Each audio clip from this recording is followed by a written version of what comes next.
morning, I'm Jessica, the manager at the Tyrrell Memorial Library, and I'm continuing chapter 12 of Dracula. Dr. Seward's diary continued, the 19th of September. All last night she slept fitfully, being always afraid to sleep, and something weaker when she woke from it. The professor and I took it in turns to watch, and we never left her for a moment unattended. Quincy Morris said nothing about his intention, but I knew that all night long he patrolled round and round the house. When the day came, its searching light showed the ravages in poor Lucy's strength. She was hardly able to turn her head, and the little nourishment which she could take seemed to do her no good. At times she slept, and both Van Helsing and I noticed the difference in her, between sleeping and waking. Whilst asleep she looked stronger, although more haggard, and her breathing was softer. Her open mouth showed the pale gums drawn back from the teeth, which thus looked positively longer and sharper than usual. When she woke, the softness of her eyes evidently changed the expression, for she looked her own self, although a dying one.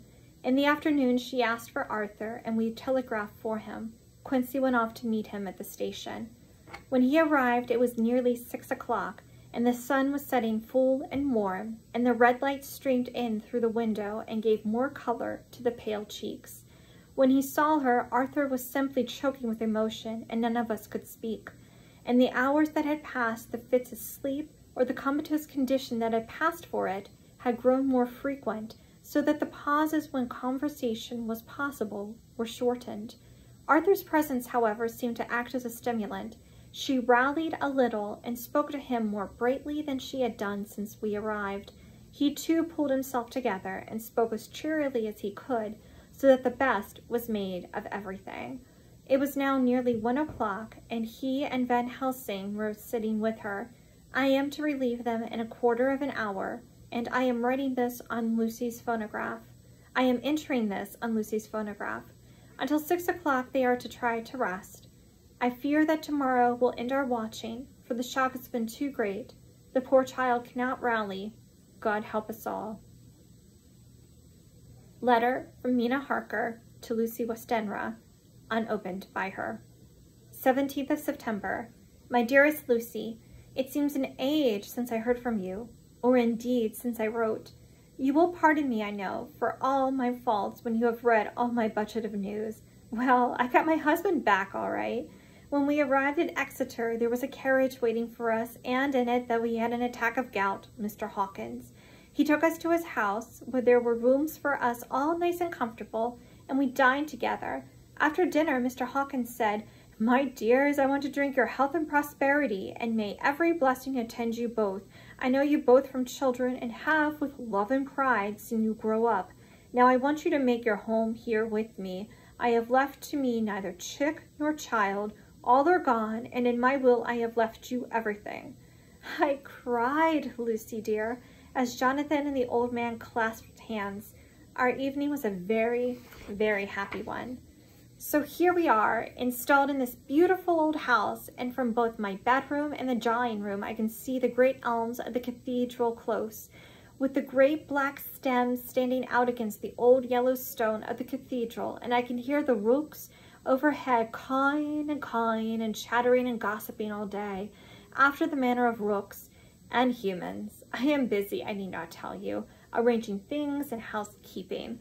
Jonathan and Mr. Hawkins are busy all day, for now that Jonathan is a partner, Mr. Hawkins wants to tell him all about the clients. How is your dear mother getting on? I wish I could run up to town for a day or two to see you, dear, but I dare not go yet, with so much on my shoulders, and Jonathan wants looking after still. He is beginning to put some flesh on his bones again, but he was terribly weakened by the long illness. Even now, he sometimes starts out of his sleep in a sudden way, and awakes all trembling until I can coax him back to his usual placidity. However, thank God, these occasions grow less frequent as the days go on, and they will in time pass away altogether, I trust. And now I have told you my news, let me ask yours. When are you to be married, and where, and who is to perform the ceremony, and what are you to wear, and is it to be a public or a private wedding? Tell me all about it, dear. Tell me all about everything, for there is nothing which interests you which will not be dear to me. Jonathan asks me to send his respectful duty, but I do not think that it is good enough from the junior partner of the very important firm Hawkins and Harker. And so, as you love me, and he loves me, and I love you with all the moods and tenses of the verb, I send you simply his love instead. Goodbye, my dearest Lucy, and all blessings on you. Yours, Mina Harper. Report from Patrick Hennessy, MD, MR, CSLK, QC, PI, etc., to John Stewart, MD.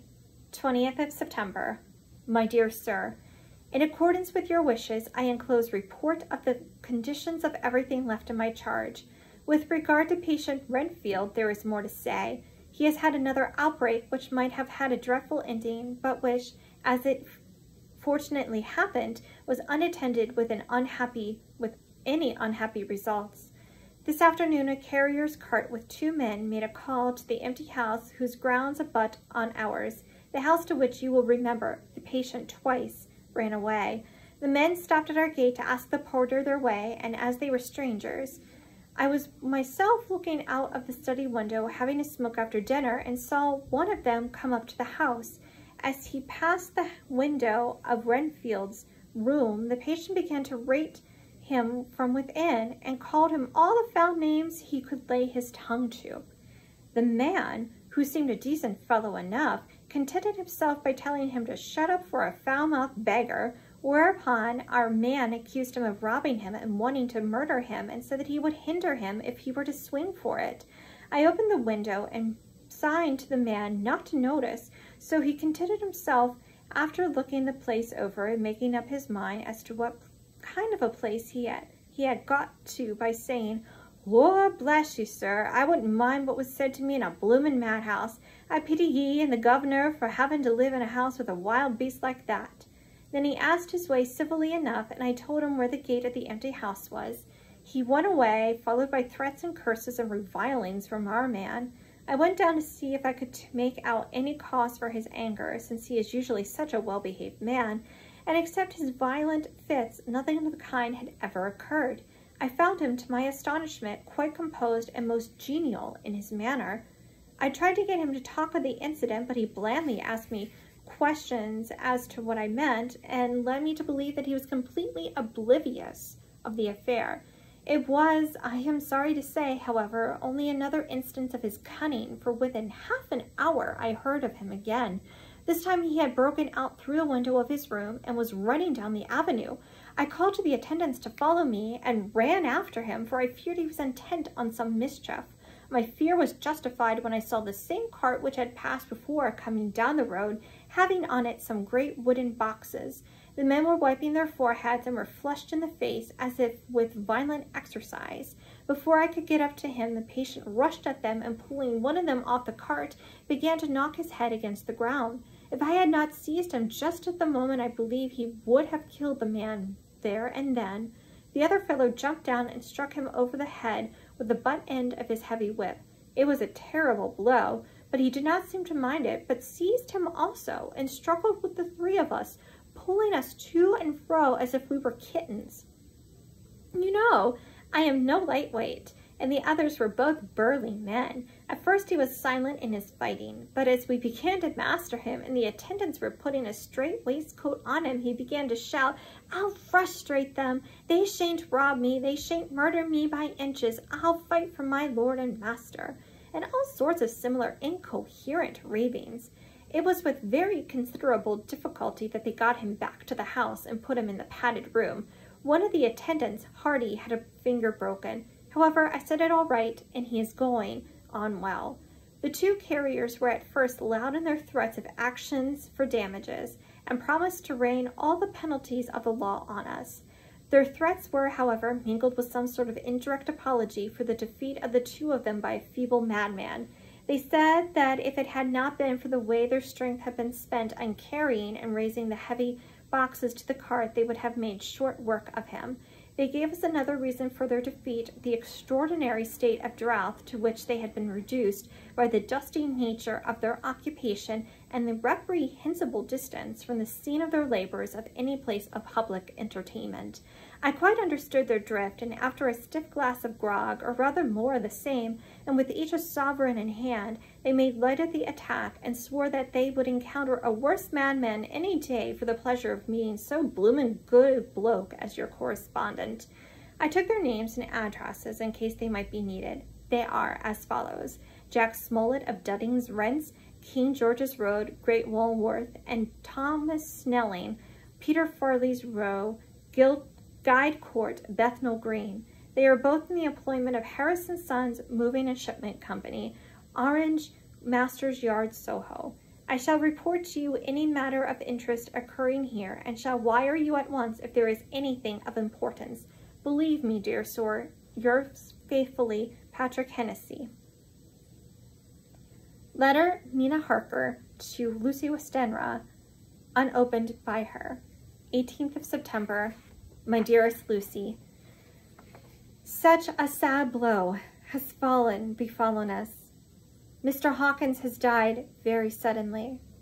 Some may not think it so sad for us, but we had both come to so love him that it really seems as though we had lost a father.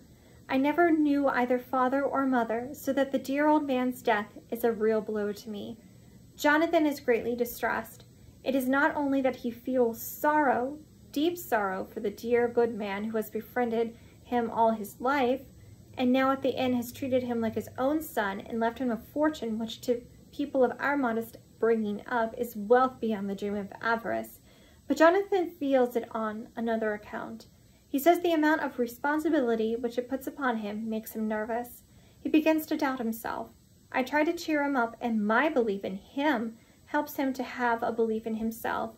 But it is here that the grave shock that he experienced tells upon him the most.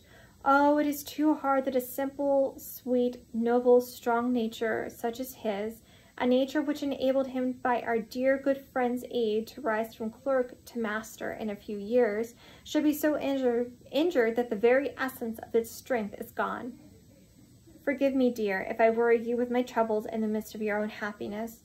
But, Lucy, dear, I must tell someone, for the strain of keeping up a brave and cheerful appearance to Jonathan tries me, and I have no one here that I can confide in. I dread coming up to London, as we must do the day after tomorrow, for poor Mr. Hawkins left in his will that he was to be buried in the grave with his father.